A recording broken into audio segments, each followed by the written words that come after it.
पुढची बातमी आपण बघूया। 30 जून 2026 ही 30 तारीख आहे ज्या दिवशी चेंबूरमध्ये झाड कोसळलं आणि त्यामध्ये 11 वर्षीय विहान श्रीवास्तवचा जीव गेला।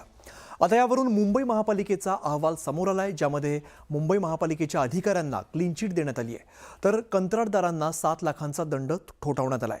म्हणजेच महापालिकेने एका चिमुकल्याच्या अमूल्य जीवाची किंमत 7 लाख रुपये केलेली आहे। ही सगळी परिस्थिती आता विहानच्या आईवडिलांशी या संदर्भात बातचीत केली आमचे प्रतिनिधी संकेत वरक यांनी। चेंबूरच्या झाड दुर्घटनेमध्ये एका 11 वर्षीय मुलाचा म्हणजेच विहानचा दुर्दैवी मृत्यू झाला। विहान आपल्यातून गेला, पण त्यानंतर त्याच्या पालकांना अपेक्षा होती ती न्यायाची। न्याय फक्त विहानला मिळणार होता नाही, त्यानंतर कदाचित पुढचे असे अपघात होऊ नयेत अशी विहानच्या पालकांची जी होती मागणी होती किंवा तशी एक आशा होती। पण त्याचं जे पहिलं पाऊल होतं की तो झालेला अपघात, त्याचा जो अहवाल येणार होता तो खूप महत्त्वाचा होता। तो अहवाल आला, तर त्या अहवालाचं प्रसिद्ध पत्रक आलं आणि त्याच्यामध्ये मुंबई महानगरपालिकेचे जे अधिकारी होते त्यांना कुठेतरी क्लीन चिट देण्यात आली आणि कंत्राटदार असतील किंवा कन्सल्टंट्स असतील, सल्लागार, त्यांना कुठेतरी काही प्रमाणामध्ये दोषी ठरवण्यात आले। आपल्यासोबत स्वतः विहानचे पालक आहेत। सर, दुर्घटना घडली, विहान आपल्यातून गेलं, पण तुमचा प्रयत्न आता असा है कि इतरांवरती ही वेळ येऊ नये आणि म्हणून तुम्ही लढत आहे, इसलिए आप लड़ रहे हो कि दूसरों पर ये नौबत में आए। बीएमसी का रिपोर्ट आया, कैसा देखते हैं? बीएमसी का रिपोर्ट में बहुत सारे लूपहोल्स हैं। क्लीन चिट खुद के डिपार्टमेंट को दे दिया है उन्होंने, और उसमें जो पेनल्टी दी है केवल कॉन्ट्रैक्टर्स को दी है। जो ऑफिशियल्स इन्वॉल्व थे इस काम में उनको तो लायबिलिटी दी नहीं है। एक डिपार्टमेंट दूसरे डिपार्टमेंट को ब्लेम शिफ्ट करके और लास्ट में कॉन्ट्रैक्टर पर डाल दिया है। गलती मानी है उन्होंने, बट इस गलती को वो नेचुरल डिजास्टर में भी कन्वर्ट कर रहे हैं।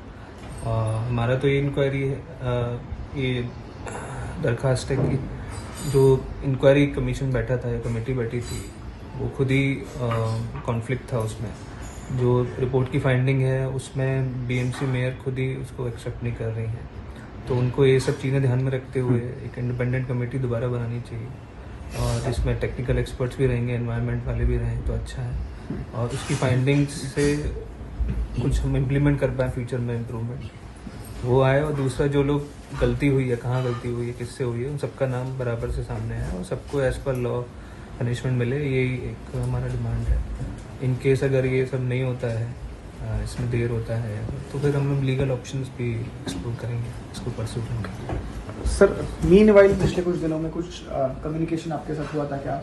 ऐसे भी सुनने में कुछ पेनल्टी जो थी वो उनके ऊपर तो लग गई है, बट कुछ मुआवजा था वो भी शायद से आपको कुछ प्रॉमिस किया गया, सच में ज़रूरत है उसकी? नहीं, मुआवजे का तो ऐसा कुछ बात हुआ नहीं है या कुछ है। जो एक ज़रूरत वाली बात सेकेंडरी है। मेन ये है कि आप जो मुआवजे को आप कंपेयर तो नहीं कर सकते जो लॉस हुआ है या लाइफ की वैल्यू से।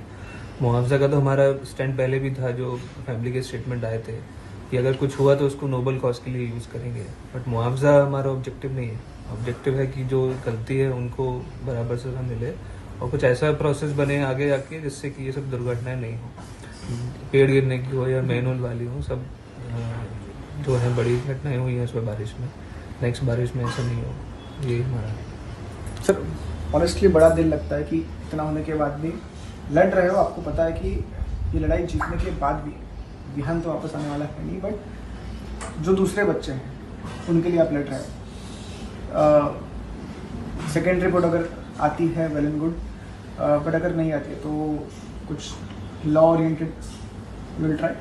हाँ, डेफिनेटली विल ट्राई, बट हम लोग एक बार वेट करना चाहते हैं, क्योंकि जो ये पूरा आउटकम आया है उसका सबने डिसअपॉइंट है even with in a system. तो उम्मीद है कि इसकी फिर से इंक्वायरी होगी और वो फेयर रहेगी। इन केस अगर उसमें नहीं आता है, फेयरनेस डिले होता है या नहीं बैठता है री इंक्वायरी, देन हम लोग लीगल ऑप्शन पे